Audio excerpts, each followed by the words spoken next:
What if every drop of water in the ocean just vanished? Welcome to Imagine If. Imagine waking up to a world where the blue is gone, replaced by an endless, terrifying abyss. In this Imagine If show special, we explore the day the ocean disappeared. 70% of our planet is now a graveyard of ancient shipwrecks and alien-like deep-sea creatures. The heat becomes unbearable. The oxygen starts to fail. As the clouds vanish, Earth turns into a burning desert. In this Imagine If scenario, we ask, where would you hide? The secrets of the Mariana Trench are finally exposed, but there's no one left to see them. This is the ultimate battle between nature and survival. This is Imagine If. You are standing on a coastline that no longer exists. Where waves once crashed, there is only silence. The horizon drops away into darkness, a sheer cliff plunging miles down into what used to be the deep ocean floor. The smell of salt is gone. The wind feels wrong, lighter, hotter, and deep in your chest, something ancient tells you that the planet itself has been wounded. This isn't a slow drought. This isn't climate change stretched over centuries. This happens instantly. One moment, the oceans exist. The next, every drop of seawater is simply gone, evaporated, teleported, erased from reality. In that instant, Earth becomes a completely different world. The first thing you notice is the sound, or rather the lack of it. No waves, no tides, no distant roar. For billions of years, the ocean has been Earth's heartbeat. Now, the planet is eerily quiet. Gravity doesn't change, the continents don't move, but the weight of the oceans, trillions of tons of water pressing down on Earth's crust, is suddenly lifted. The land responds immediately. Entire continents begin to rise, rebounding upward like a compressed spring finally released. Massive earthquakes ripple across the globe as tectonic plates adjust to the sudden loss of pressure. You feel the ground shake beneath your feet, cities crumble, fault lines tear open, volcanoes awaken, no longer suppressed by the immense weight of seawater. Lava pours into empty basins that were once oceans, briefly glowing like veins of fire on a wounded planet. Then come the deaths. Every marine organism, from microscopic plankton to the largest blue whales, is exposed in an instant. Fish thrash helplessly on bare rock. Coral reefs collapse into chalky skeletons. Entire ecosystems die in seconds. The largest mass extinction in Earth's history happens faster than a heartbeat.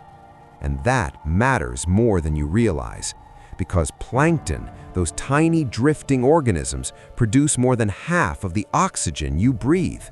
Within minutes, the sky itself begins to change. At first, it's subtle. The air feels thinner. Breathing takes effort. Then the wind patterns collapse. Without oceans, there is no evaporation. Without evaporation, there are no clouds. Without clouds, there is no rain. The water cycle is dead. The sun beats down mercilessly on exposed land. Temperatures skyrocket. Coastal cities, once cooled by ocean breezes, turn into ovens. Asphalt melts. Electronics fail. Power grids collapse under the strain of relentless heat. You look up and notice something terrifying. The sky is clearing, not beautifully blue, but harsh and empty. No clouds, no storms, no promise of relief. Within the first hour, coastal populations face a new threat. The cliffs left behind by vanished oceans are unstable. Entire shelves of land collapse, triggering landslides the size of countries. Former continental shelves crumble into the abyss, burying shipwrecks, pipelines, and cities in clouds of dust that rise for miles. And still, the planet keeps heating. By the end of the first day, Earth is unrecognizable. Deserts expand at terrifying speed. Forests begin to burn, not from lightning, but from sheer heat and dryness. Rivers slow and shrink. Glaciers stop flowing, no longer replenished by snowfall. You begin to understand the truth. The ocean was never just water. It was Earth's climate engine. Without it, the planet cannot regulate temperature. Daytime heat becomes unbearable. Nighttime cold becomes deadly. Temperature swings grow violent, turning much of the surface into an unlivable wasteland. By the end of the first week, oxygen levels drop enough to affect human cognition. You feel dizzy, confused. Fires rage uncontrollably, consuming what little vegetation remains. Each fire eats more oxygen, accelerating the collapse. The animals don't last long. Large mammals overheat. Birds struggle as air density changes. Insects die in massive numbers, unraveling food chains that once seemed unbreakable. Humanity retreats indoors, underground, anywhere that offers protection from heat and radiation. But even there, survival is temporary. 1 month in, the atmosphere itself begins to change. With no oceans to absorb carbon dioxide, greenhouse gases build up rapidly. The planet enters a runaway greenhouse effect. Surface temperatures soar past survivable limits. The ground becomes too hot to touch. Metal structures weaken. Concrete cracks. The exposed ocean floor, once hidden under miles of water, tells its final secrets. The Mariana Trench yawns open like a scar in the planet's skin. Deeper than Mount Everest is tall.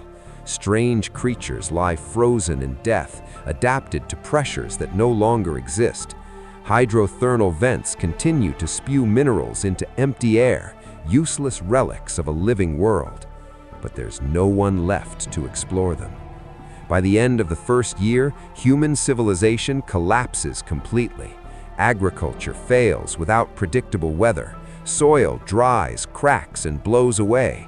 Starvation becomes universal. The last survivors fight over dwindling oxygen, hiding in sealed environments that slowly poison themselves. And then, quietly, humanity ends.